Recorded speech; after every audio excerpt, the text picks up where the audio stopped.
بسم الله الرحمن الرحيم.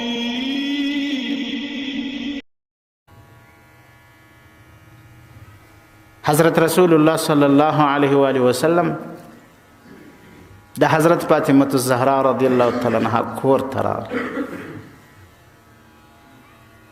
پیغمبر علیه الصلاۃ والسلام چې کله راغلی،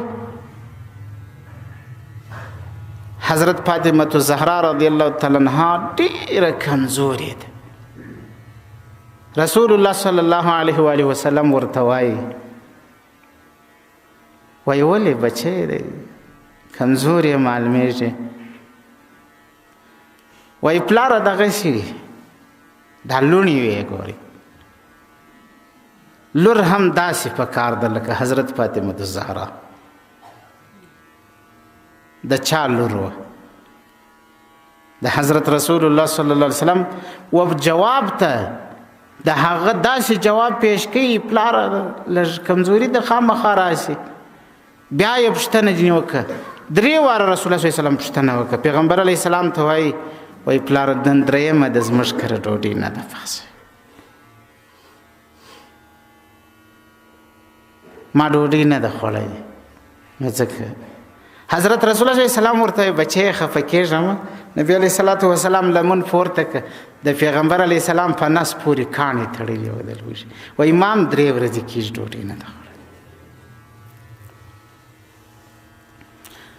حضرت رسول الله صلی الله علیه و آله وسلم راووتی.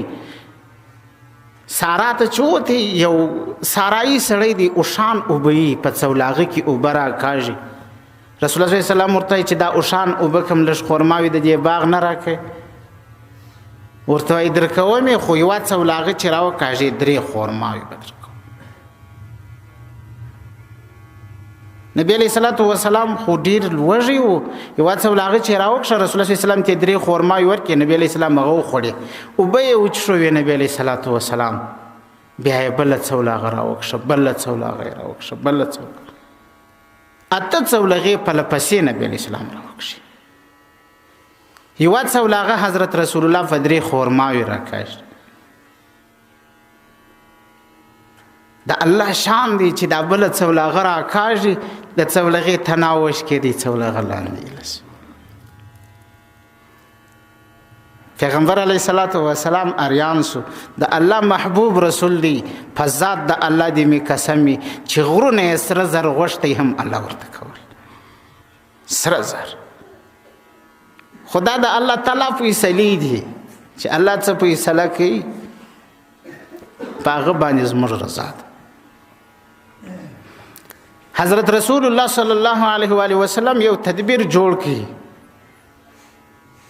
یو لرګی راواخیستی، په اوبو کې دغه کاوي تناوې ونیوي، بیا په کوپه کې په دې زنو کې ورته ودرېد، هغه یې راپورته کړي، څولاغه یې راوکړه. چې راوختې هغه سړی څارایي سړی دی، نبی علیه الصلاۃ والسلام پیژني چې د الله پیغمبر دی، خو ایمان یې نه و پر راوړی. وایي دا دې څنګه چل وکړي؟ نبی علیه السلام یې په چاپلاخه ووایي. پیغمبر علیه الصلاۃ والسلام ورته وایي سړی دا د الله فیصله وسوه، تا ته مې بیرته څولاغه راوکشه، هغه رسۍ مې وتړل، اوبه درته راکاږم، 40 خرماوي هغه سړي ورته ورکړي. نبي علیه الصلاۃ والسلام خرماوي راواخیستې، را روان سو. چې را روان سو، هغه سړي سوچ وکړي د ځانه سره، کاشکې موږ کې لږ فکر وای، لږ سوچ زموږ سره وای. د څا خولې ته ولاړ دی، در سترګو اوښکې رالي چې څوک مې وواهي، دا څوک چې ما وواهي.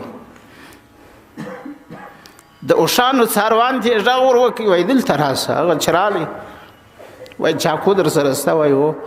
وایي باسه دا لاس پرېږده.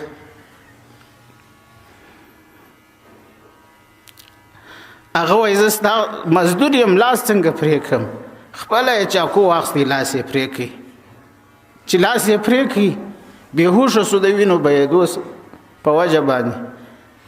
چې په هوش کې رالی، لاس یې راواخیستې، د حضرت فاطمه الزهرا رضی الله تعالی عنها کور ته را روان سو. مخامخ چې نبی علیه الصلاۃ والسلام ولیدی، لاس یې په لاس کې و. ورته یا رسول الله کم لاس چې پر تا مرشتي وو هغه ما پرې کړي زما توبه الله تعالی قبلي پیغمبر علیه الصلاۃ والسلام وای د خدای بنده ما معاف کی حالت تعالی ولی پرې کوي ما خو تعالی تعالی معافي وکړه اور تو یا رسول الله ز ایمان راړم ما ته کلمه شهادت وشه هغه ځای کې هغه سارای سړی نبی علیہ الصلوۃ والسلام کلمه ورته وشو اشهد ان لا اله الا الله واشهد ان محمدا عبده ورسوله ایمان راوړي مسلمان سو پیغمبر علیہ السلام ویل رانیږدې سه چې رانیږدې سو نبی علیہ السلام یې لاس راوخستی دای داسې سره و مشلوي سروینی وی چوینی وی بسم الله الرحمن الرحیم نبی علیہ السلام ګوتی پرتیری کې بسم الله ویل لاس یې در هغه په خواشه ایسېدی جوړ سو باندې هم نه پیدا کړی چې دلته مات سوی پر کم ځای پرې سوی د حضرت رسول الله صلی الله علیه وسلم په طریقه کې د هغه په پیروي کې دا د دنیا کامیابی ده دا د دنیا سرخرویی ده د حشرګاه سرخرویی خو حال ته پرته ده چې دې سړی ته به الله بیا څومره جنت ورکړي الله دې زموږ سره راضي شي امين سونه مسلمانان چې په تکلیف دي الله دې په استراحت